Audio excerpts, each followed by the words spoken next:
Good morning, good afternoon, and good evening. Thank you all for joining us today. My name is Connie Tai, and I'm a portfolio marketer at Elsevier. I'll be your host for today's session. We'll get started in just a minute. A few housekeeping notes. Given the size of this webinar, all attendees are muted. Please drop your comments and questions in the Q&A panel. We'll have time to go through that towards the end of the session. And don't worry about taking notes, as we will follow up with a recording of the session, so you can rewatch at any time. Now, let's dive into today's agenda. We'll start by exploring the challenges R&D teams are facing. After that, we'll discuss how ScienceDirect AI transforms research. Responsible AI is a commitment running throughout Elsevier. You'll learn more about it. Next, we'll have a live demo, followed by Q&A. So, let's kick things off with our first poll. Studies indicate that researchers often spend 25 to 35% of their time sifting through literature to find relevant information. Considering the time investment, what is the biggest challenge in working with scientific literature that AI can help address? We'd love to hear from you. Please answer the poll, and we'll be back shortly to review the poll results together.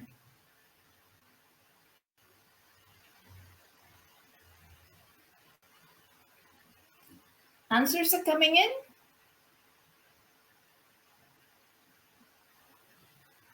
Okay, so many of you answered all of the above. Well, thank you all for submitting your responses.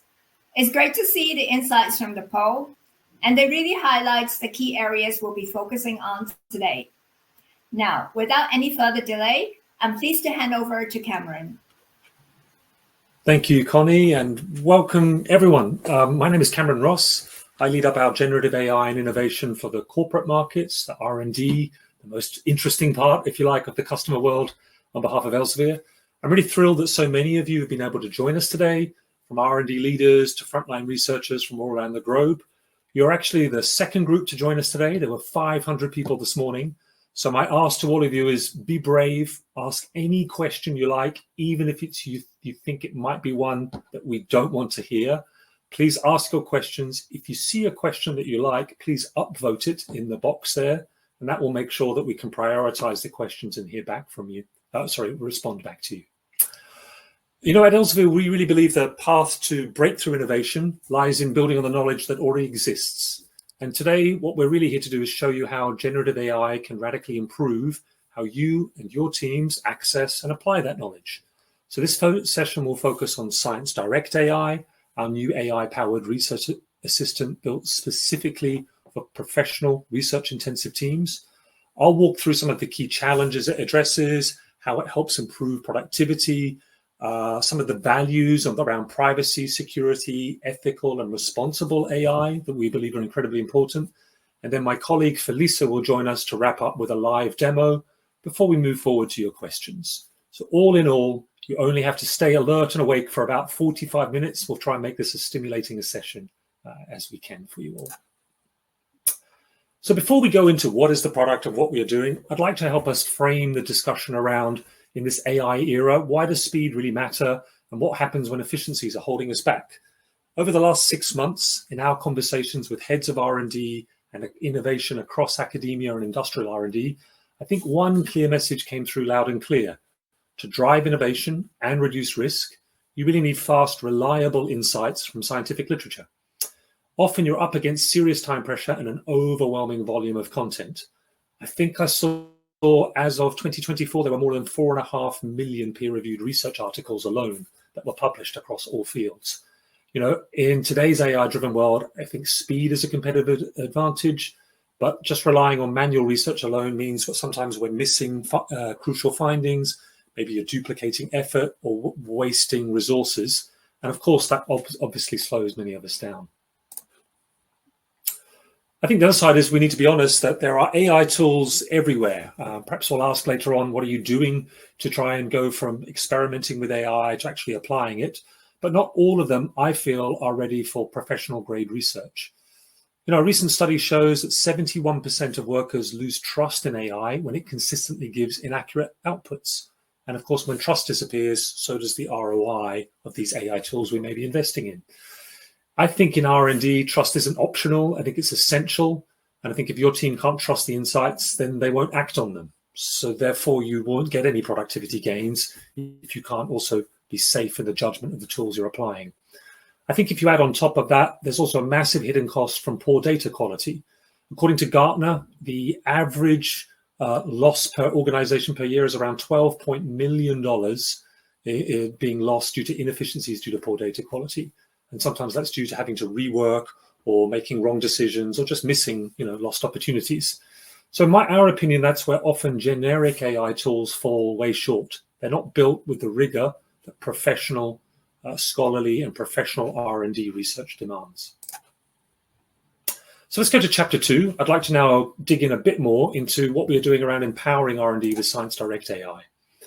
Firstly, some of our own studies and research prove that I think researchers are ready for AI, but it's time that solutions, as I've said, are built on trusted content, but also that maximize privacy and security. Back in 2023 to 24, December to February in those years, we surveyed more than 3,000 people globally, including 300 or 400 from corporate researchers. And I think as we're covering in these themes, the appetite for AI was very strong. Researchers see the upside, faster knowledge discovery, higher productivity. But I think as you'll see on the right, in those red bars, they're also very cautious too. They told us quite clearly they needed tools that were grounded in trusted sources, tools that respected data privacy, and tools that had, I guess they call it traceability, right? That it's explainable and it's accountable. Those are really the guiding principles and the values that we've instilled in ScienceDirect AI. It's designed to meet that bar by combining the power of, if you like, the consumer power of generative AI that we're all experiencing outside on top of trusted content, and then with prompt engineering and tuning so that it is good enough for professional decision making. So into ScienceDirect, maybe you are not, you're new to Elsevier or new to some of these brands and others. Please let me just explain a little bit. ScienceDirect AI is built on the widest range of trusted, high quality, interdisciplinary content. You may not know everything about through Elsevier that we are one of the largest publishers. We have a very strong content foundation. About 17% of all full text article publications, but more than 28% of global citations are to Elsevier's core high quality content. And so we built ScienceDirect AI, adding an AI application layer that you can buy as an AI plus module, if you like, on top of ScienceDirect, really to help researchers address the need to get quick, accurate insights. And again, it's about how do you combine this generative AI with that high quality core content base. ScienceDirect is already a platform that perhaps many of you are aware of. It's certainly extremely well used across all academia and across the research industry. Perhaps it may be a surprise to know that there are nearly more than 100 million visits per month reaching ScienceDirect articles on the ScienceDirect platform. And it's really designed to fit naturally into how researchers, I think, already work. Our SDAI will integrate seamlessly into that existing workflow, so you can spend more time searching, more time researching, hopefully with productivity gains, more time thinking and creating at your freshest. And I think that's ultimately where I get the most benefit myself when using AI tools. It's really about freeing up my brain power for higher value work and driving better outcomes faster. It's not about automating report writing or outsourcing it to someone else. It's having a scientific assistant at your fingertips at all times. And that's very much our founding ethos here too. Before we open up for Felisa in a moment, I'd like to just cover a few things of what you should expect to see where the real transformation happens on ScienceDirect AI. Firstly, we are really experimenting now in a whole new era, right? We are moving from basic keyword search and PDF hunting to an intelligent discovery experience. I think researchers using ScienceDirect AI can ask natural language questions, the way your brain works and thinks, and then get insights extracted directly from full text articles, making the process, I believe, more intuitive, more efficient. Secondly, it's this idea of precise citations. We ensure full traceability. So every answer that you'll see is fully linked to the exact text passage in the peer-reviewed articles. That's one of the really big concerns, isn't it? That, how can I trust what this probabilistic engine has suggested to me? Is it actually grounded in fact? Yes, in ScienceDirect AI, you will see a link through, and that I think increases trust, enables you to look at reproducibility, and really reinforces scientific integrity. Thirdly, it's really about the reading assistant. We can now reimagine the reading experience. It used to be I do a search, I get a list of references, I download lots of PDFs, and maybe I skim read them. I think we're moving into an era where researchers will have a conversation, a scientific chat with that PDF. So instead of sifting through dozens of articles line by line, researchers could now, using SDAI, get higher quality summaries and context that can help them zero in on what matters most. I think it's incredibly important given the huge wealth of literature that's out there. And finally, it's really how we compare and bring this all together. It helps researchers connect the dots, especially when you're using the compare experiments feature that Felisa will show you. And that I think helps you just get a more comprehensive, reliable picture of the various topics at hand. So overall, I'm very excited when we get to show you this, because I think it's really how modern research workflows are going to look, so you can be faster, smarter, but still grounded in trust. Now, some of you may already be thinking, okay, that's great, but how do you make this thing? I'm going to just share a little bit more now about some of the key principles within ScienceDirect. So firstly, earlier in this talk, we focused on the content coverage that is within there. I should stress that ScienceDirect hosts our own copyrighted content. We are also hosting about several million articles that are CC BY from the PubMed Central, so open access content, particularly in the life sciences and health sciences, you will discover there. And it is our ambition to open our platform so that other publishers may also host their content on SDAI. If you are from such another publisher and you'd like to learn more, please reach out on the chat, write to me. We'd be delighted to just share our experiences. Does using SDAI, for instance, decrease the number of downloads of full text? Not in our experience. And come forward and we can perhaps talk more about where there may be partnership opportunities there. So trusted high quality content today, predominantly from ScienceDirect and Elsevier. I think two, it's really how we apply robust applied technology fit for professional decision making.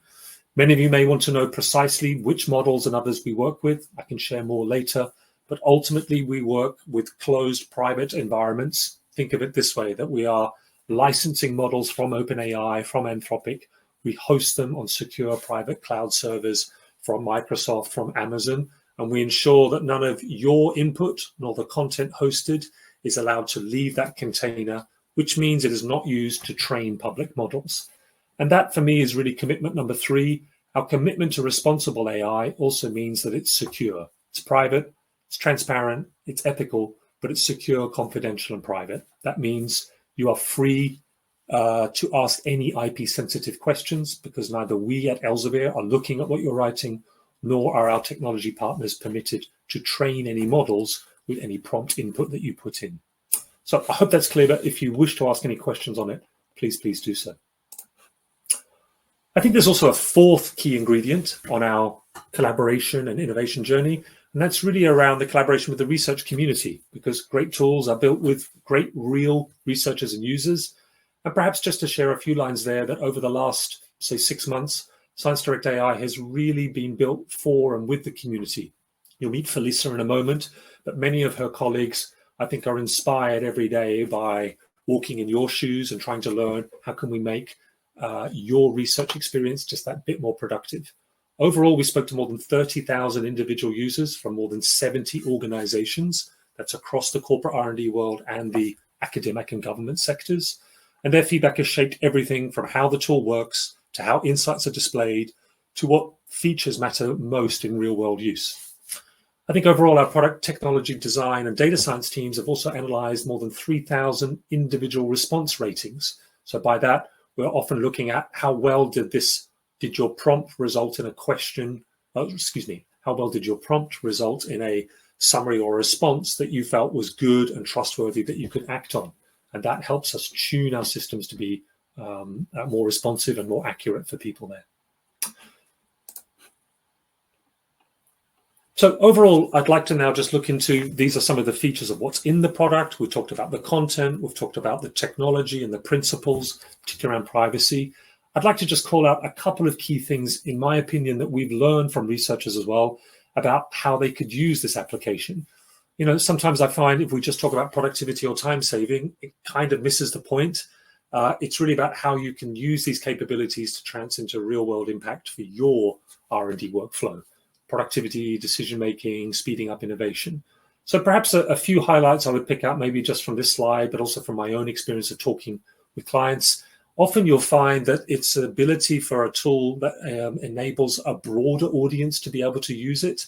So those of you who may have done your PhD 20 years ago may, for example, be working mechanical engineering or car design. Are you well equipped to be able to study what is the future of electronic recharging architecture and the future of battery design? I think being able to use a product like ScienceDirect AI will help you be able to ask in natural language, cutting edge technology that perhaps maybe just outside the edge of what your core training said, helping you kind of really expand or democratize and broaden the scope of people that can get value from science. I think secondly, it's about searching deeper, not just into abstracts. ScienceDirect's real core strength is full text. Full text is on average 10, 20, maybe 30 pages in some fields long. You can spend hours perhaps zooming through an article to find out where's the novelty. Has this already proven or disproven the research that I've been working on? Having a powerful AI assistant there that could sit on your shoulder, always fresh to dig into that, I think is incredibly valuable. Maybe here's a big one that my colleagues in publishing sometimes don't like me to say is, wouldn't it be better to find out earlier that this article isn't relevant and I can skip from downloading it? Those are possibilities also by using SDAI because you're using it as search or a comparison level. So overall, I think these are some basic themes there, but I'd like to call out, I feel the power of AI is also in helping us power more serendipitous search, being able to see a bit more round corners. If I'm trained in a particular field and I know it well, I know fully well how to search for the known. But sometimes, particularly in how are we going to tackle Alzheimer's or neurodegenerative diseases, so far, my opinion, all known research, all known processes we've tried have failed to work. Could an AI assistant potentially help us spot and assess white space or other opportunities that are perhaps out of our immediate grasp that AI may be able to suggest perhaps new paths or new approaches? I think it's how we combine these into practical tools that, one, are productive, but two, help you do that more serendipitous. That is really the future, I believe, that we're starting to explore with ScienceDirect AI. I think I've covered quite a lot on privacy and security. I would just like to make sure before I hand over to the great demo that we cover just a few more things here around our commitment to responsible AI. And mainly that's because for ScienceDirect, I hope I've covered those key areas in great length. It's also something that is not just unique to this product. Across our company, through LexisNexis, part of RELX that works with legal, through our health division with Clinical Key AI, and through in our world working in research, A&G and corporate research, we launched a product last year on Scopus AI. We're really driven by the commitment and the public statements of our CEO Kumsal Bayazit, who's made it very clear that safe AI, responsible AI is a #1 priority for our firm. So for all of us working in product, marketing, commercial, technology, data science, and engineering teams, we make it our business to embed ethical design into everything we do. And I hope that you will see, if today's ScienceDirect AI may not be immediately for you, look out for what is coming from our life sciences solutions, particularly on Embase, for pharmacovigilance use cases and biomedical research, for Reaxis, how can we make it easier for overloaded synthetic organic chemists to perhaps investigate potential new life-saving compounds. All of these solutions will be built with the same ethical and private secure commitment as well. So with that, I hope that you'll see more of that to come from us. But please make sure, if you have any questions about those, I'd be delighted if you contact me via LinkedIn or via my email as well. So I think we've covered quite a lot on privacy and security, but I would stress it's the #1 question I'm often asked. How safe is this? I think the key point I would make here is much more around the commercial grade and cloud infrastructure that we use. So I'll repeat again, we're building our experiences not with our own homegrown foundational models. We license in models from OpenAI, Anthropic. We host on cloud services from Microsoft and Amazon, but those are private and secure areas. We adhere as best we can to all principles of privacy security. We're ISO 27001 compliant for the majority of our products at Elsevier. If you would like to see those statements, please do. Ultimately, we adhere, of course, also to the powerful privacy laws and principles under GDPR, as well as the California Consumer Privacy Act as well. I put a lot of emphasis on these because I think the number one question we often receive from researchers, research leaders, data scientists, and legal is, can I trust you, Elsevier, not to use my input to train your models? Can I trust you not to be prying into what we are researching? My emphatic answer is yes.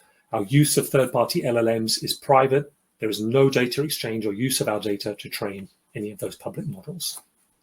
Good. I think I probably said that 3 or 4 times, so apologies for ramming home that message as well.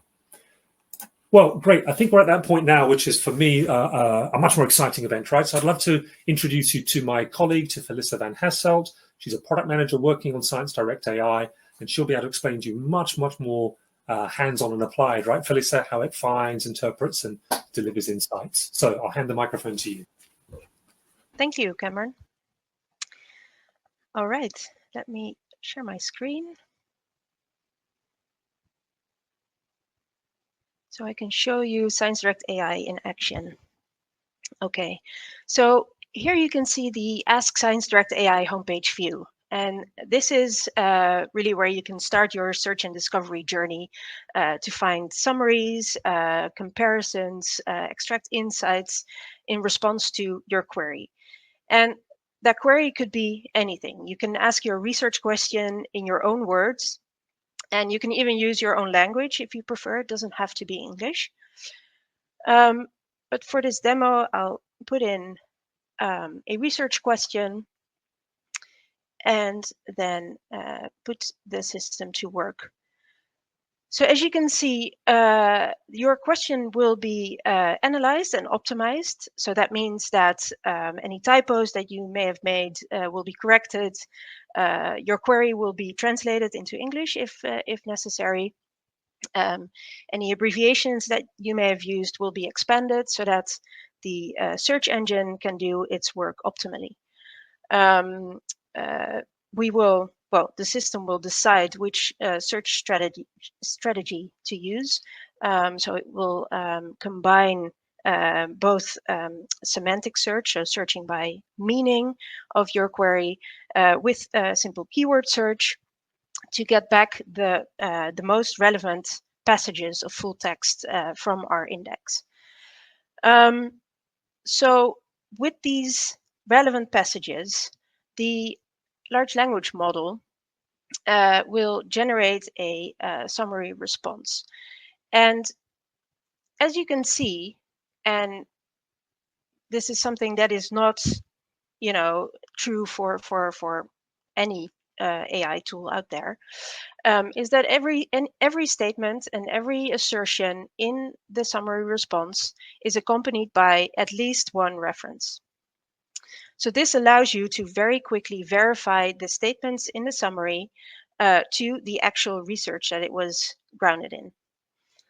And these references are not just titles and maybe abstracts.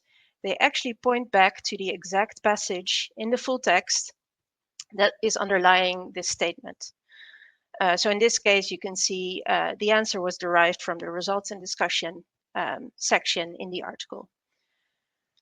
So this really allows you to very quickly verify, has the LLM interpreted this article or this passage properly? Is it in fact relevant to my query? Do I think that this is worth looking into further? Do I want to read this article in full? So I'll come back to this preview later, but before I do that, I would like to show you a bit more functionality on this page. As you can see here, you'll be able to copy the summary answer, including all the references that were used, so that you can refer back to it at a later time. And also, we've added an integration with my library, which is essentially the Mendeley library. So if you have a Mendeley account, you can add your references found by SDAI to your Mendeley library. If you don't have a Mendeley account, you will be prompted to create one, and that is just totally open and free for everyone.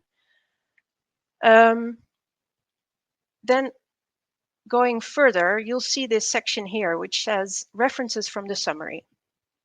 So this is really all the references that were used by the LLM to generate the summary, listed in a nice overview. And for each of these references, we've provided a small individual summary that will indicate how this article relates to your original query, which is at the top still here.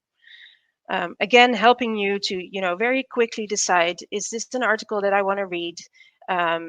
Does this summary, in fact, mention something that is of interest to me? And you can see in this case, the LLM picked 9 articles to generate a summary from. And there's one remaining related insight, which is actually another reference, which was not picked by the LLM, but was retrieved in response to your query, and is also of relevance to your question. And again, this individual summary indicates how it is related. Then going all the way down to the bottom, you'll see a list of questions. These are actually LLM-generated suggested questions that can help you continue your discovery into this topic. So you might get ideas of what to ask next, things that you might not have thought of, different angles to the question that you initially asked. So we've heard from our users that this is actually helping them a lot to, broaden their view and continue their discovery journey. So if we go back to the references, and let me open that side panel again that I showed you before. If after reading this, you've decided you want to see the article, you'll click on View Article and you'll get taken to the article page on ScienceDirect. And the second component of ScienceDirect AI will open up automatically. This is what we call a reading assistant.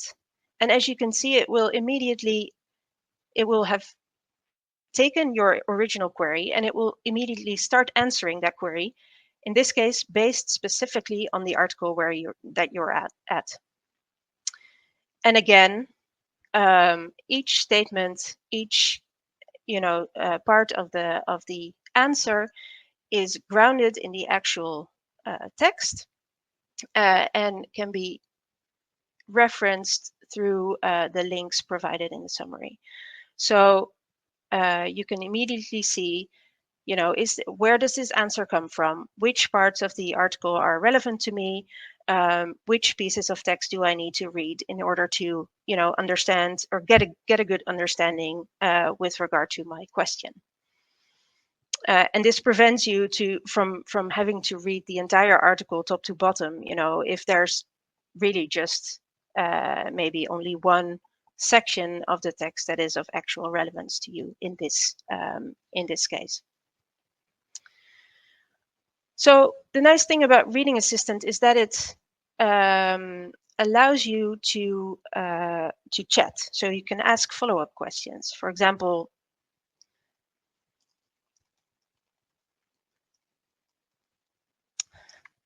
sorry.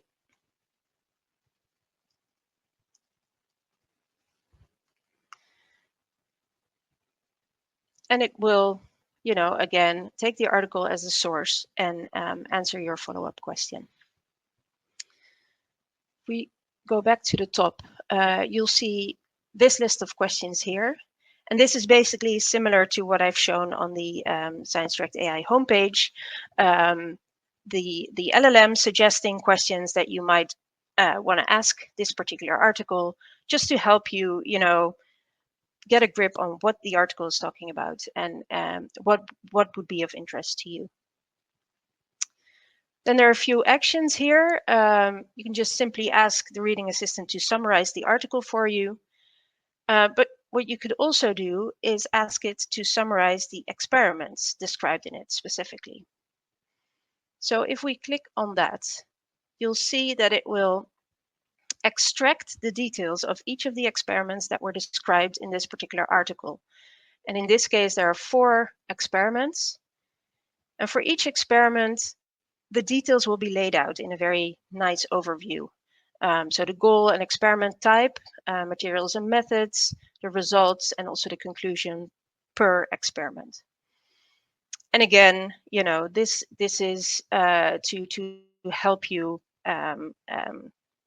go through an article much quicker and much more efficiently, and really get to the bits that interest you most much more quickly. So keeping this functionality in mind, if we go back to the ScienceDirect AI homepage and go to the bottom of the page again, you might have seen me scroll past this before. There's this button that says compare experiments. And this is actually similar to what I just showed you in the reading assistant. However, this takes all the 10 references that were retrieved in response to your query, and it will extract the experimental details out of all those articles. I have to say only the articles that are research articles, so the ones that do contain experiments, of course, because in, for example, review articles or book chapters, there will not be experimental details to be extracted typically. So as you can see here, you'll get a table that lists out per article all the experiments that were described. And so that allows you to get a quick overview of every article in itself, but also to compare experiments between different articles. And this is, as you can see, a very large table, which you might want to, you know, take a look at your own pace at some later time. So for that, we are supporting export functionality here, so that you can download this as a CSV and go back to it later when you need it. So what we've heard from users is that this functionality would be really helpful also to have for articles that you've selected yourself. And we're looking into various ways of providing that, that functionality. And the first step towards that is something that we're providing on the regular ScienceDirect search page. You may recognize this view. This is the ScienceDirect search results page. And here, what we've added is a feature that allows you to compare experiments out of research articles that you've selected yourself.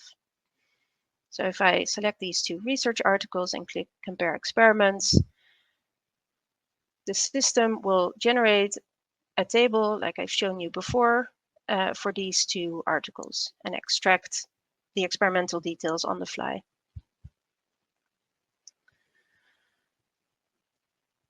So I will stop there and hand over back to Cameron.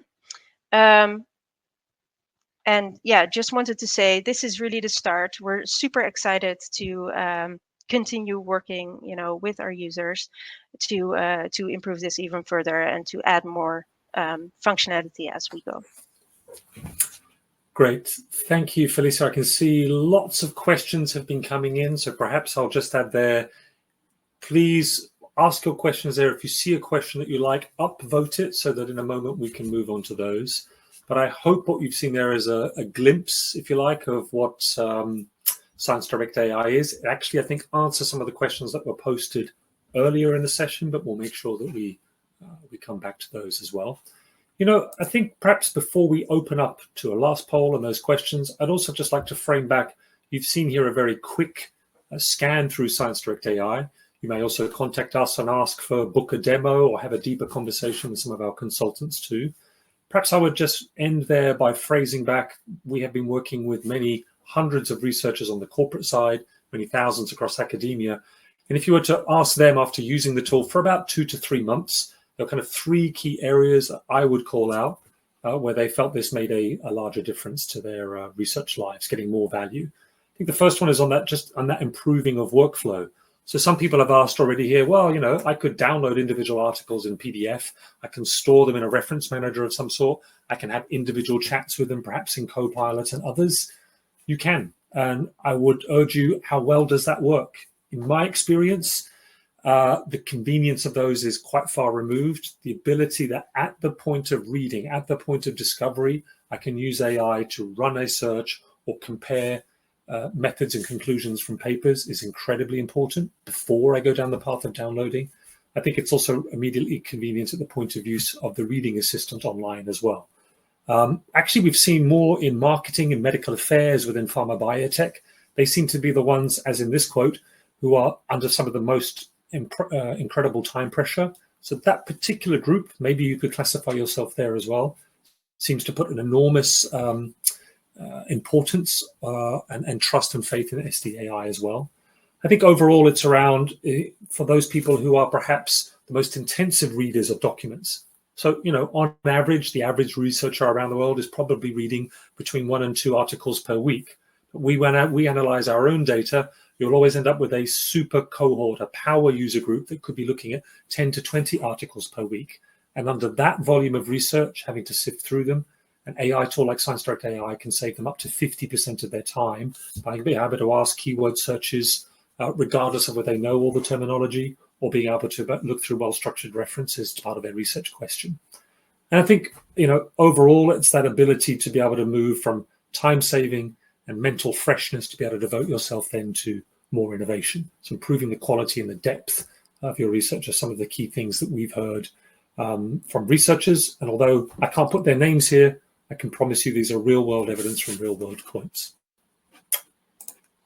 So before we go to Q&A, I'd love to see if I can stimulate and shake everyone awake to ask you one more poll of question, which is really, how are you thinking about what is your approach as a company, and what approach are you taking to adopt AI in your R&D efforts? Perhaps I'll give you 15 seconds to just think this through. We have no plan yet. We want to adopt AI, but we're not sure how to proceed. We're experimenting with different AI tools. I know a lot of people are moving into that. Or we're super advanced. We've got everything set. Please give me your answers.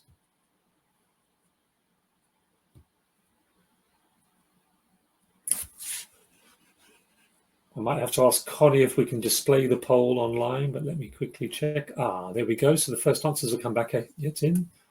Hopefully you can all see that too. There's a few last wins. So yeah, not a surprise, right? So it's the kind of most common answer back now is we're experimenting with different AI tools and features to see which ones work best, followed very closely by we want to adopt but not yet sure how to do it.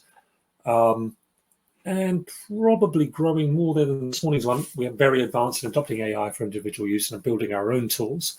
So I'd actually like to call out here, if you are in that very advanced area, sometimes our clients are also looking for how can they offer, shall we call it more mass market turnkey solutions, be that on Scopus or ScienceDirect.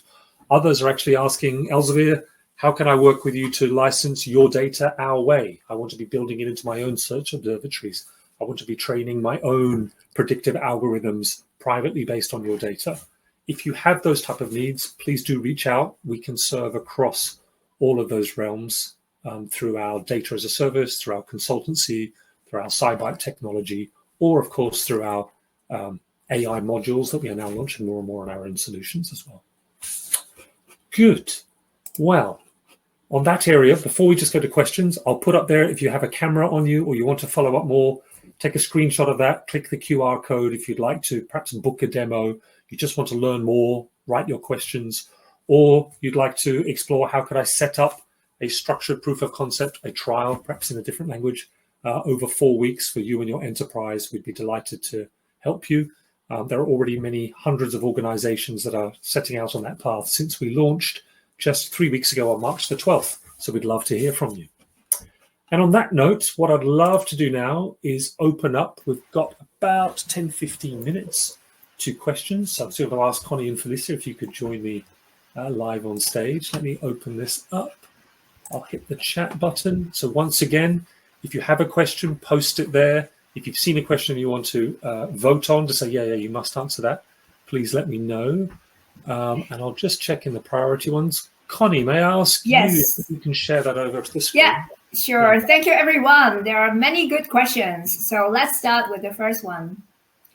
Does Scopus AI cover everything ScienceDirect AI does, or are they complementary products? And does ScienceDirect AI extract information from full text of articles which are not open access and which are not purchased? Excellent. So perhaps we'll take this in two parts. I'll do with the first one. Felisa, maybe I think you could explain that second bit. That's okay. So certainly, I actually used to be the product manager for Scopus, so hopefully I'm well qualified for this area as well. So Scopus is, just as you put forward, it is a broad multidisciplinary database of abstracts and citations with author and affiliation profiles. I think of it also more of a business intelligence tool in that sense. It covers content from 20,000 journals, from about 5,000 publishers, but in abstracts only.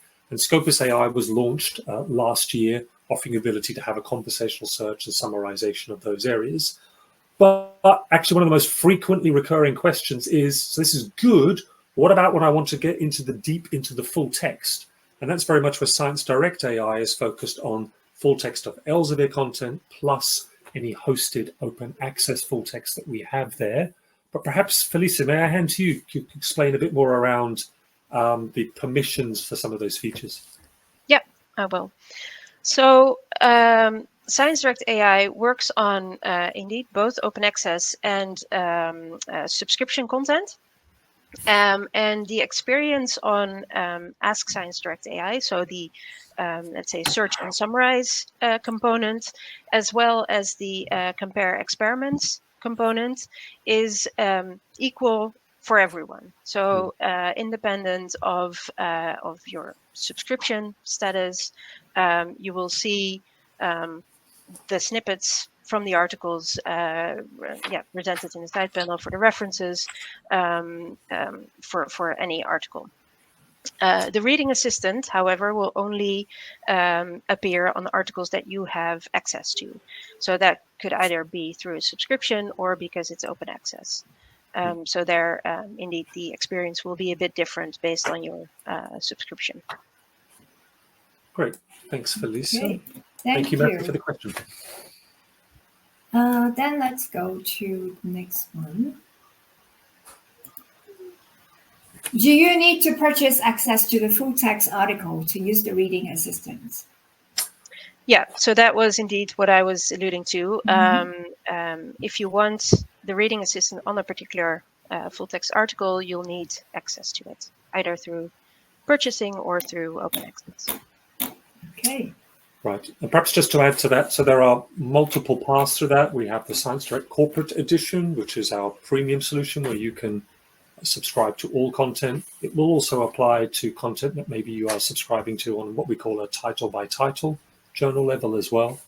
But again, if you are speaking with Elsevier, we can explain the different subscription packages and how that relates to the features of SDAI as well. All right. Then we have a question which actually is very popular. So rarely is a decision based on a single study. Converging evidence from multiple studies is needed to advance confidently. The ability to identify this convergence and its limitation is a time-consuming process. How is this operation supported by the AI? So, Felisa, I think that question was asked at 4:10, so just when we started. I'm hoping, but maybe you could reframe particularly around that demonstration you gave around the compare. Yeah, so, well, both the compare as well as the summary answer, I think, the summarization. I think, indeed, the way we've set up ScienceDirect AI is really to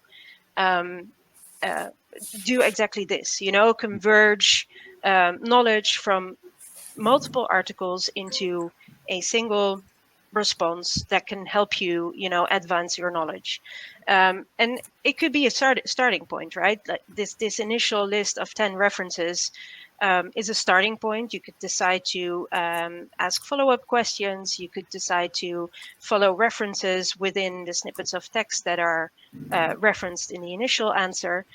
And also, as Cameron mentioned, the compare experiments feature will help you to converge knowledge out of several papers and get a good overview of a particular topic related to your query.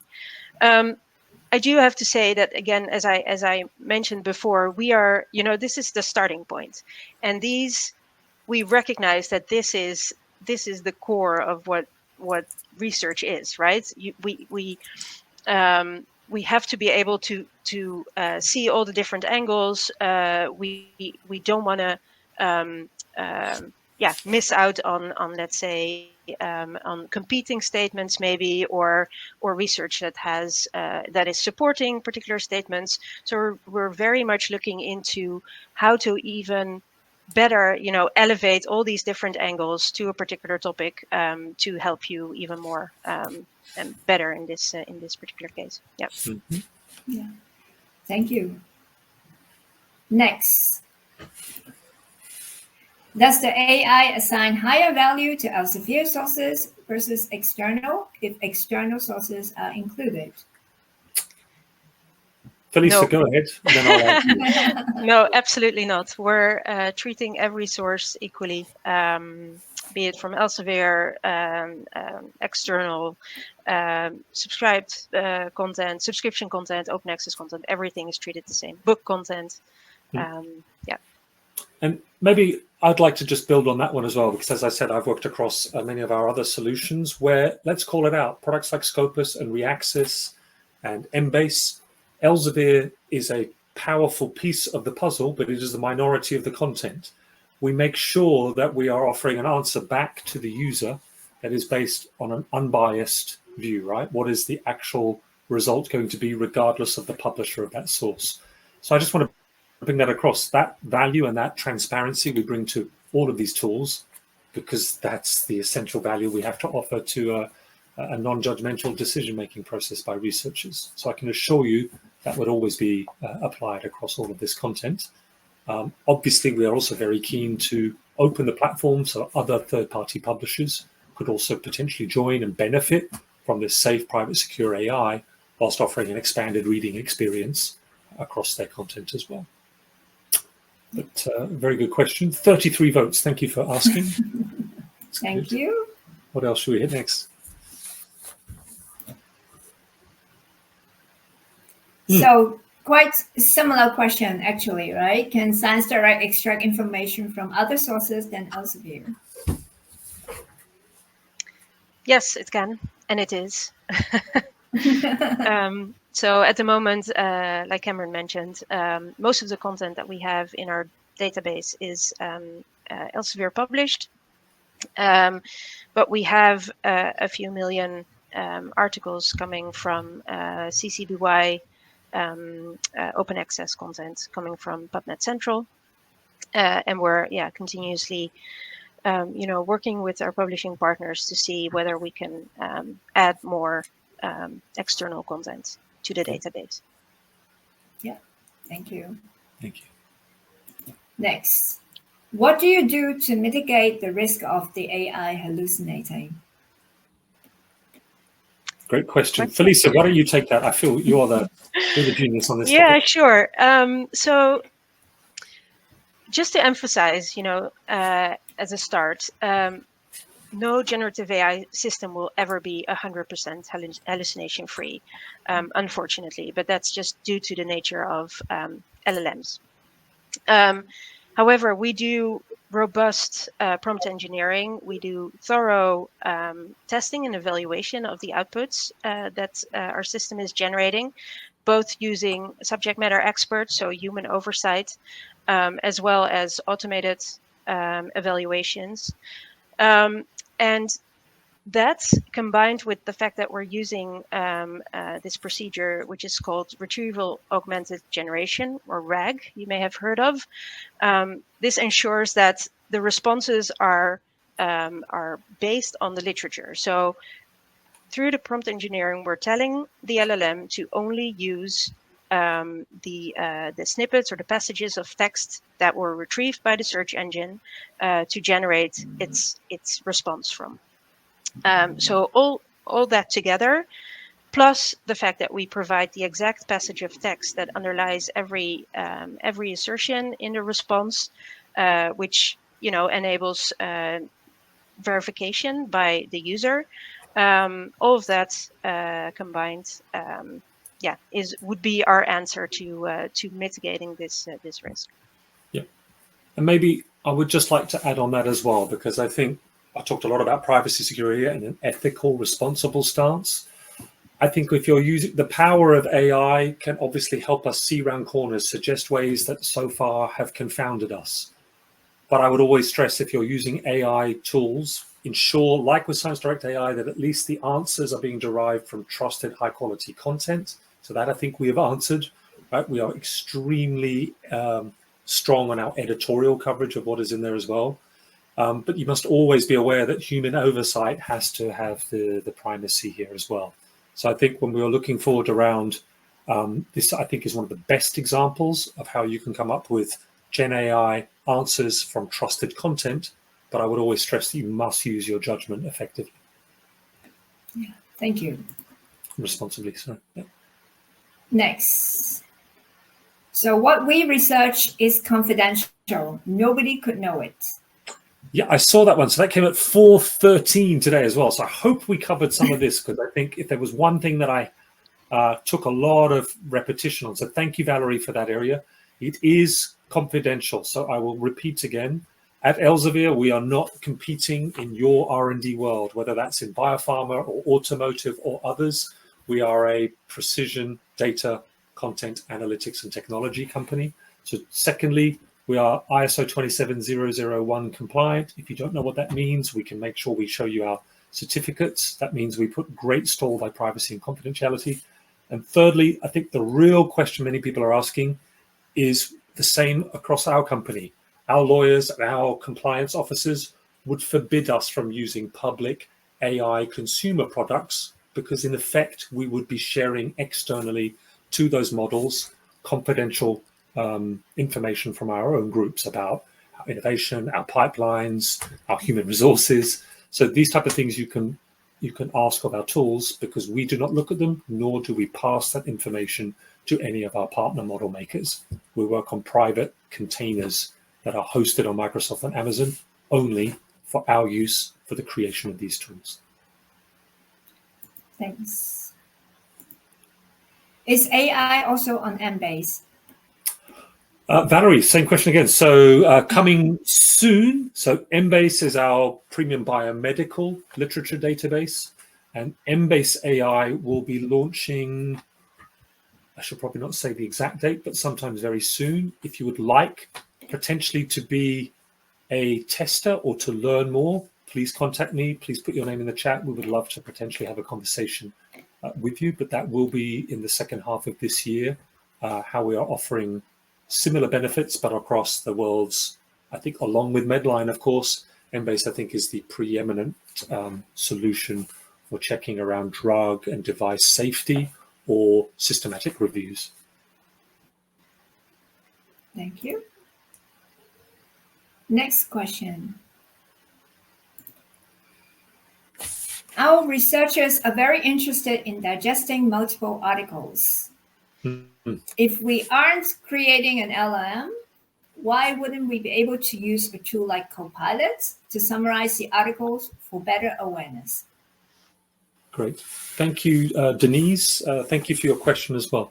So let's be clear here as well. If you are a subscriber to ScienceDirect and you are an individual within your company, like I am, imagine that. I download articles from ScienceDirect or perhaps other publishers and I store them on my hard drive. I am allowed, providing I'm using a private, secure version of, for example, Microsoft Copilot, I can chat with my PDF. I've done it myself with articles from Elsevier and other groups. You know what I've also found is it's not very convenient, nor is it very well guardrailed or tuned to that specific document. So I'm saying you can, as long as it's for individual use, not for systematic use. And I'll just explain that a bit more. As an individual employee in your company, I could be downloading articles from ScienceDirect. I could store them in my own OneDrive. I could have a chat with it with Microsoft Copilot, providing it is a premium private version of that, not a public version where content is being leaked. That's a really important point. I think what you may find, though, is that it's not actually as powerful as I think it is on ScienceDirect AI, but there is that capability there. If you're wanting to do that systematically, meaning you have hundreds of people and you want to store your content in one central repository and run AI search over it, we would call that a large-scale reproduction that you are building, and that you would need to license data directly from Elsevier and probably also from other publishers if you're building your own semantic search or your own algorithmic experience on top of that data. But there are possibilities there. I think overall, where we see is the value, the immediacy of ScienceDirect AI at the point of landing on our products, visiting our article pages. You have AI that is ready to go there and then, that can traverse across millions of articles at once, that can compare methods and protocols in that compare feature, or has a reading assistant there and then on the web page. Those are probably the two biggest differences. But, I think I urge you to perhaps try for yourself. If you have any doubts and you want to understand about the copyright compliance and legality of anything I've said, please do reach out and we can give you very clear guidelines of what's permissible, fair, reasonable use for individuals versus what would require extra licensing, or what are the comparisons and advantages of ScienceDirect AI. Thank you. Next, can the references be transferred to EndNote 2? At this moment, no. But these are things that we will develop in the future. Yeah. So I think maybe just to build on that, many people are now engaging with SDAI, and of course, I think one of the great things for Lisa Wright is not only what they like, but you start getting huge amounts of data about what they would like to see. Combinations of structured Boolean search with AI as well, or export or save these areas. So I think there's many more exciting things I know you and your colleagues are working on. Thank you. Good, thank you, Juliana. Probably got 1.5 minutes left. Let's see. Yes. So this is an interesting question. I put the following search term in Google Scholar: inductively coupled plasma mass spectrometry leaching toxicity, and it produced many returns. What methods did the AI use to reduce this down to 9 articles? Great question. Yep, good question. Thank you. So first of all, again, the index that we're using is much smaller than, everything. It doesn't contain all the research in the world. So that is one limitation. But yeah, how do we get to 9 or in fact 10 articles? That is really what we've told the system to return to us. So what we do is we run a search and we retrieve the most relevant passages, based on similarity matching, right? So we only retrieve the highest ranking passages in similarity to your query, and we've kept that at 10 at the moment. We're investigating, so yeah, that doesn't mean that there's not more relevant content out there, right? So we're investigating how to get that content to you. So we wanted to step away from a classical search, where you get tons and tons and tons of results, and it's up to you to figure out what is relevant to you. We wanted to help you get to the one thing or the couple of things that are really, really relevant to you, so that you can use that as a starting point to then continue your discovery. Thank you. So we are towards the end of the webinar. We have less than 1 minute left, and I think all the urgent questions have been dealt with. So I would like to maybe invite Cameron to conclude this. Thanks, Connie. Thanks, Felisa. Thank you all for attending. I can still see there are 371 people here, so thank you so much. We'll keep it to the hour. We really appreciated your patience, your time, your listening. Thank you for all your questions. We will also go through all of those to figure out how can we make it easier and simpler and how we explain or what we can put out there. We'd love to post up a survey at the end of this, so we would love to hear your feedback. What did you like? What did you hate? What would you like to see better done in the future? Thank you all very much for being here today. And thank you to Felicia and Connie. Thank you all. Bye-bye. Thank you.